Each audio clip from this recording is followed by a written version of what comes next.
Kumusta Pilipinas? Shout out po Luzon, Visayas at Mindanao. Habang inaantay ko si Miray nasa loob na may binili lang dito sa grocery na to. Reaction muna tayo dito. Shout out pala sa ating mga suking nanonood ha, sa ating mga laging nagko-comment, laging na sumusuporta sa ating mga vlog kasi kayo po talaga ang nandiyan dyan lagi ho. Alam niyo na kung sino ho kayo. So ito yung nabanggit ko ho to sa huli kong video na magpapalit na naman ng liderato itong mga senador. Mukhang tagilid si itong si Soto at saka itong si Ping Lacson kasi may namumuo umano na may namumuo umano na magpalit na naman ng liderato kasi napanood ko sa balita ito. Paano yan? Magpapalit na naman daw ayun na si Miray. Limang senador ang limang senador daw ang mukhang lilipat na naman kakala sa majority. Pero ang nila pagkasabi niyan, hindi daw sila nagplano na mag-aklas. Pero ano kasunod yan? Pa rin yan.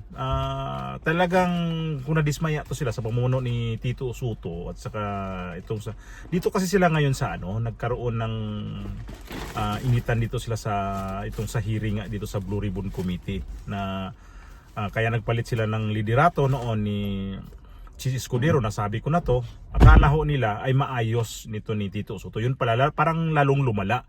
Kasi ito si Tito Soto at saka si Ping Lacson may pinapaboran na ayaw talaga nilang ilabas itong pangalan ni Saldico at saka ni itong si Martin Romualdez. Kasi nga itong mga witness, lalo itong kinuha ng witness nitong si Gutesa, kinuha ni Senador Marcoleta, ay ayaw nila parang ayaw nilang tanggapin itong mga sinasabi nito. Yung mga mga sinasabi nito na parang hindi credible ang mga sinasabi nito, lalo sa hinahanapan man ng butas ultimo sa notaryo. Pinapaliwanag yun pwede kang magpanotaryo kahit wala yung abogado kasi may tauhan naman sila doon sa loob ng notary public. Notary public yan kahit naman ako noon pag magpanotaryo, di ko naman nakita abogado talaga, sa totoo lang So dito yon. Kaya parang ang mga senador na to na frustrated dito sa pamuno ni Lacson at saka nila ni Tito Soto ay kasi nga hindi naman talaga maganda tingnan na imbes na itong investigasyon na to kinuha nyo to kaya Chis Escudero, dapat ituloy-tuloy ninyo, wag nyong na may balak pa daw, sabi ni Amy Marcos na hindi to itutuloy. Mukhang gagawa sila ng partial report muna. So, na-interview naman si Ping Lacson. Ang sabi ni Ping Lacson, hindi totoo yun mga sinasabi ni Amy Marcos.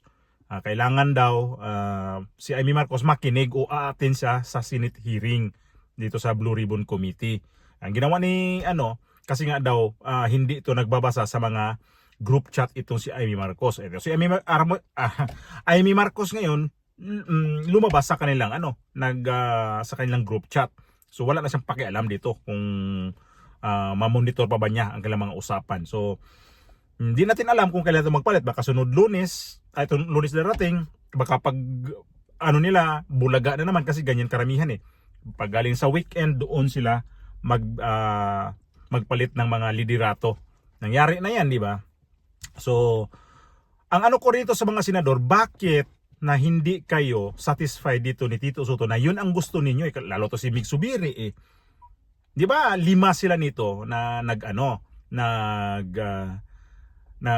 parang veterans senator ang tawag nila noon, hindi sila minority.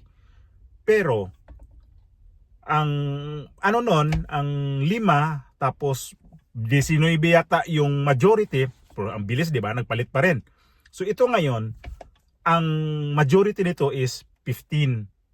So siyam yung nasa dito sa minority. So madali lang kasi mayroong 5, so sapat na sa magiging 3C na papalitan itong si Tito Soto. At ang sumisingaw nito ay itong si Senator Alan Peter Cayetano ang ipapalit. Di umano. So sa akin, okay din.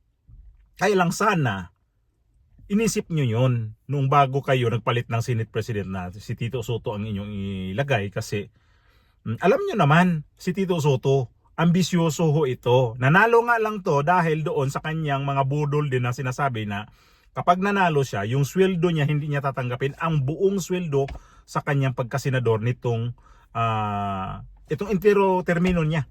Ibibigay niya sa mga estudyante na tupad kaya yun. Sumweldo na yan eh. So, ngayon, ang nakikita nito sa mga senador, lalo silang gumulo kasi banggaan tong si Senador Marcolita at saka si Ping Lacson. Ping Lacson, babalikan niya si Senator Marcolita. Si Ping Lacson kasi may nakikita kung ugali nito, may pagkaugaling babae. Madaldal ba? Eh noon pa yan eh. Si Ping Lacson laban ubawi to. Nung panahon ng kampanya, ang ginawa nito ni Ping Lacson ay kunyari siya kumalas, nag-independiente daw siya sa kanyang, naalala niyo yun? Na independiente daw siya sila ni Amy Marcos. Yun pala, sa kamukat-mukat, doon pa rin siya kay Bongbong Marcos. Ngayon, ang puhunan niya, kay gagawin daw niya ay kailangan tulungan si Bongbong Marcos. O ngayon, dumating sa punto na siya na ang Senate Pro Tempore at saka siya rin ang humawak ng committee ng Blue Ribbon Committee. Ngayon, ang nangyari, itong si Ping Lacson, masyado yatang na-overwhelm sa kanyang posisyon.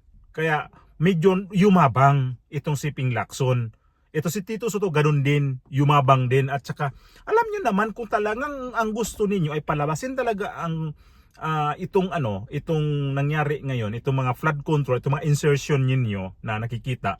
Bakit ninyo haharangin itong kabilang panig na magpresenta ng mga witness? Tapos, ito si Tito Soto, hindi naman daw masama. Biro mo ha, Tito Soto, Senate President ka, hindi naman daw masama mag-insertion. Bakit ka nandyan? Yan ang nakikita ko niya noon. Ayaw mo ng mga ganyang insertion eh. Ngayon pala, hindi pala masama eh. Ano ba talagang ibig sabihin ng insertion? Hindi ba masama yan kapag hindi galing sa NEP? Tapos pag may ini-insert ka, hindi ba masama yun? Hindi yun kalukuhan ang ginagawa ninyo. Ganun ba ang pakaintindi ko dyan? So, para sa akin, ang nakikita ko dito sa Senado ngayon, pag hindi rin ito talaga magpalit, magkagulo talaga sila. Kasi, insultuhan na minsan eh. Mayroon na silang mga personal na mga salita na binabato sa bawat isa. Batuhan si Chis Escudero ng ganito, si Chis Escudero babalik na naman. Yun ang sabi ko eh. House versus Senator.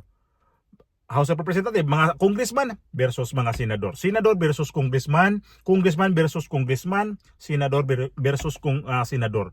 Yun ang nakikita ko dito. At ito yung balita nga na 5 di umano itong kakalas dito sa majority.